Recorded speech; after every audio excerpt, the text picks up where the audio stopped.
মুখোশের আড়ালে ভয়ঙ্কর খুনি কে এই ফয়সাল করিম শরীফ ওসমান হাদির ওপর হামলার নেপথ্য খলনায়ক গত ১২ ডিসেম্বর ২০২৫ জুমার নামাজের পর রাজধানীর বিজয়নগর এলাকায় ইনকিলাব মঞ্চের মুখপাত্র শরীফ ওসমান হাদির ওপর যে বর্বরচিত হামলা চালানো হয় তা পুরো দেশকে নাড়িয়ে দিয়েছে।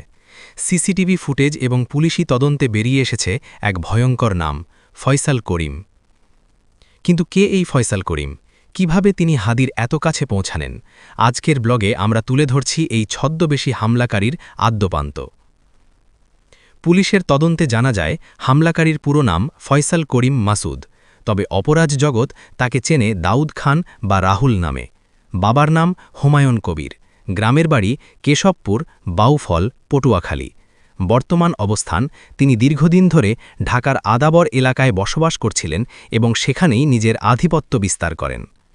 ফয়সাল করিমের উত্থান সাধারণ কোনো অপরাধীর মতো নয়, বরং এর পেছনে ছিল রাজনৈতিক ছত্রছায়া। সংবাদ মাধ্যমের তথ্যমতে তিনি নিষিদ্ধ ঘোষিত সংগঠন বাংলাদেশ ছাত্রলীগের রাজনীতির সঙ্গে ওতপ্রোতভাবে জড়িত ছিলেন। ২০১৯ সালের ১১ই মে ঘোষিত ছাত্রলীগের কেন্দ্রীয় পূর্ণাঙ্গ কমিটিতে তিনি সদস্যপদ লাভ করেন। মোহাম্মদপুর এবং আদাবর এলাকায় ছাত্রলীগের নেতা হিসেবে তার বেশ প্রভাব ছিল। ফয়সাল করিম ছিলেন ধুরন্ধর প্রকৃতির। নিজের অপরাধমূলক কর্মকাণ্ড আড়াল করতে তিনি নিজেকে একজন সফল আইটি উদ্যোক্তা হিসেবে পরিচয় দিতেন।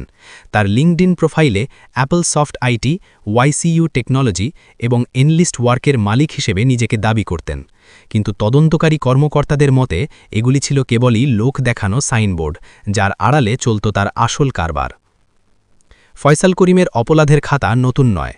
২০২৪ সালের ২৮ অক্টোবর আদাবরের একটি অফিসে অস্ত্রের মুখে ১৭ লাখ টাকা লুট করেন তিনি। ওই ঘটনায় তিনি ছিলেন প্রধান আসামি। র্যাব তাকে ২টি অস্ত্রসহ গ্রেফতারও করেছিল। সবচেয়ে বিস্ময়কর তথ্য হল, এত গুরুতর অভিযোগ ও অস্ত্রসহ ধরা পড়ার পরেও মাত্র ৩.৫ মাসের মাথায় ২০২৫ সালের ১৬ই ফেব্রুয়ারি তিনি হাইকোর্ট থেকে জামিন পেয়ে যান। এই জামিনই তাকে পুনরায় অপরাধ করার সুযোগ দিয়ে দেয়। শরীফ ওসমান হাদির ওপর হামলাটি ছিল অত্যন্ত সুপরিকল্পিত। জেল থেকে বেরিয়েই ফয়সাল ছক কষেন। তিনি নিজেকে ইনকিলাব মঞ্চের একজন একনিষ্ঠ কর্মী ও সমর্থক হিসেবে জাহির করতে শুরু করেন। হাদির বিভিন্ন প্রচারণায় তাকে ছায়ার মতো পাশে দেখা গেছে। খুব অল্প সময়ে তিনি হাদির বিশ্বাস অর্জন করেন এবং তার নিরাপত্তা বলয়ের ভেতরে ঢুকে পড়েন। পুলিশের ধারণা, এই ঘনিষ্ঠতার সুযোগ নিয়েই ১২ ডিসেম্বর তিনি খুব কাছ থেকে হাদিকে লক্ষ্য করে গুলি চালান এবং পালিয়ে যান। বর্তমানে মূল হামলাকারী ফয়সাল করিম পলাতক, তবে তার স্ত্রী সামিয়া, শালক এবং এক বন্ধুকে জিজ্ঞাসাবাদের জন্য আটক করেছে আইন শৃঙ্খলা বাহিনী। সরকার তাকে ধরিয়ে দেওয়ার জন্য পুরস্কারও ঘোষণা করেছে।